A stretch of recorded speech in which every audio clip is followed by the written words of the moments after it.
అందరికీ నమస్కారం మరియు పరాభవ నామ సంవత్సర ఉగాది శుభాకాంక్షలు.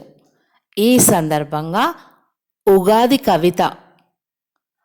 కాలచక్రం తన నీలి రెక్కలు విప్పి మరో వసంతపు తలుపులు తట్టే సమయం.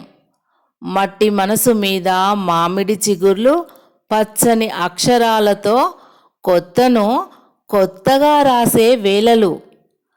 కాలమనే మహాయాత్రికుడు తన అలసిన అడుగులను కాసేపు ఆపి మరో కొత్త పుటను తెరిచే ఉదయం.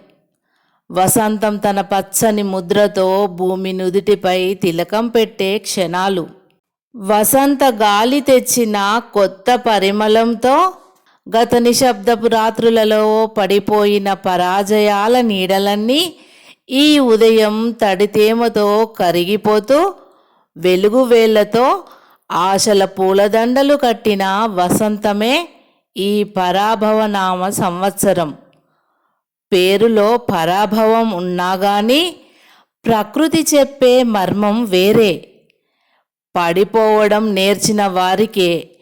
పడిపోవడం నేర్చిన వారికే విహరించడానికి సరిపడే ఆకాశం దక్కుతుందని ఎండిన కొమ్మలపై పచ్చని చిగుర్లు రాసే వసంతంలా వేదనల వేర్లతో విజయాల పువ్వులు పూస్తాయని కాలం గుసగుసలాడుతోంది.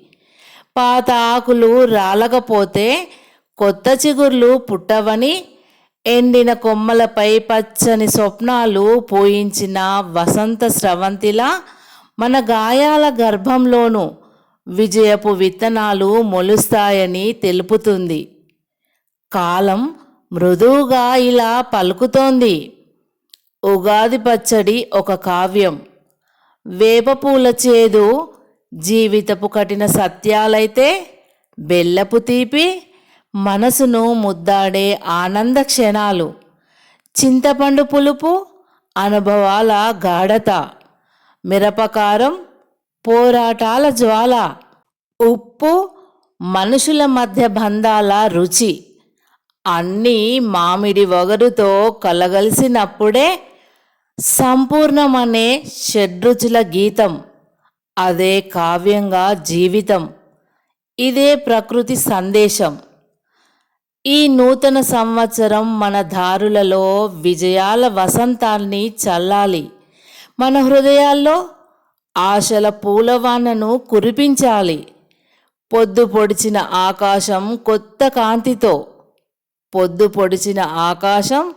కొత్త కాంతితో మనసు గడపపై దీపమై వెలగాలి. జీవితం అనే వృక్షానికి ఎప్పటికప్పుడు మరొక పచ్చని వసంతం కావాలి.